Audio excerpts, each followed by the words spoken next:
Almost 1 year na akong nagtitinda ng digital products sa Etsy. And ang niche ko ay selling SVGs and PNGs of digital files.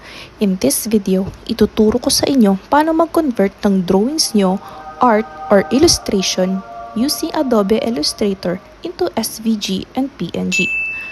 Yung ibang app kasi katulad ng SVG Trace and Canva ay hindi nagbibigay ng output na layered SVG. Ano ba ang layered SVG? Ito ay if yung drawing mo ay may black outlines or any color basta may outlines katulad nito, magiging flat ito sa likod. Hindi yung lines lang ang lalabas.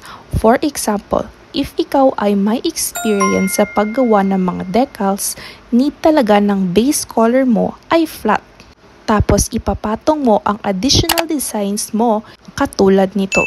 Ito ay mapapadali sa mga customers mo na gagamitin ang SVGs mo sa paggawa ng physical products, especially sa decals or heat transfers. Pwede rin naman na outline lang katulad ng output ng Canva or SVG Trace. Pero this is to take a step further and advantage sa mga customers na gumagawa ng decals. For print-on-demand naman na customers, PNG 300 dpi is okay na. Kasi diretso naman sa fabric ang design and wala nang segregation ng colors sa materials. Let's start.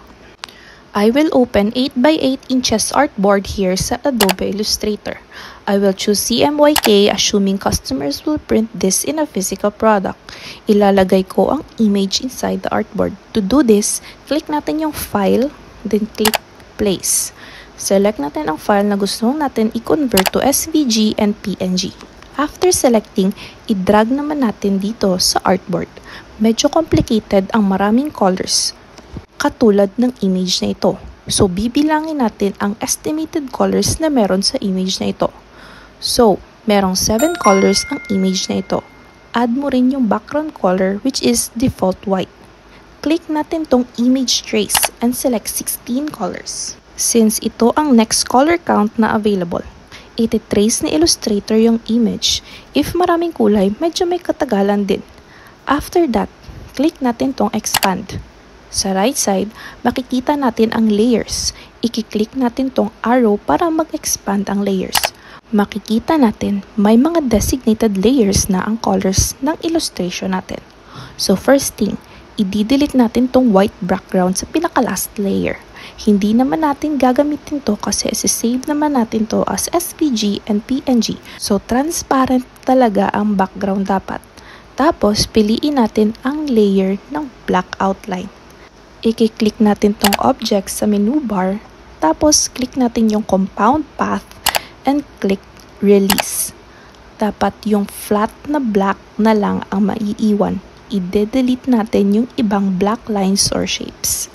Tapos, select mo yung flat na black and click object ulit sa menu bar. Tapos, compound path and click make. So, okay na ang flat back natin na magsisilbing base ng image if gagawin natin tong decals. So, moving on sa ibang kulay naman, i-group natin sila into one layer.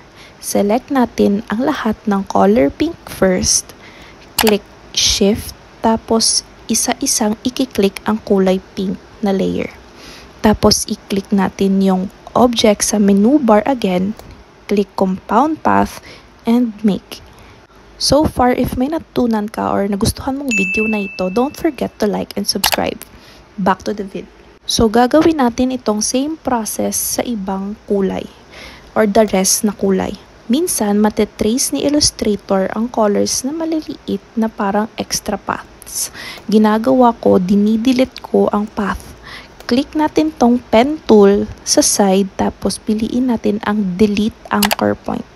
I-adjust mo na lang if ang mga points na ito ay tatanggalin mo yung sakto lang na hindi masisira ang image.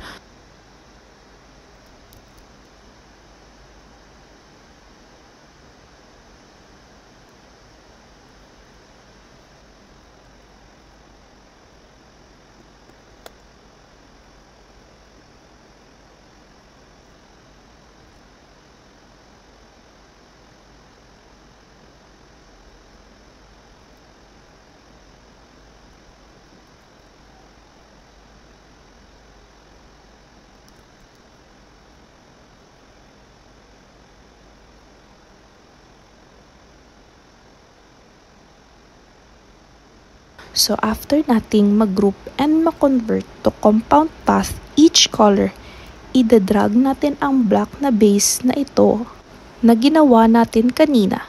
Ito ang magiging kalalabasan niya. If all okay na, compound path na ang lahat ng layers natin, ready na tayong i-export into PNG and SVG. To export, click natin yung file sa menu bar tapos click export, then export as. Export as SVG muna natin, tapos i-export natin as PNG. Sana nakatulong ang video na ito if ikaw ay gustong magbenta ng SVGs or PNG files sa Etsy or other platform. Or ikaw ay isang crafter na gustong gumawa ng sariling SVG images para sa projects mo. If you have any questions, don't hesitate to comment down below. Do like and subscribe. Thank you!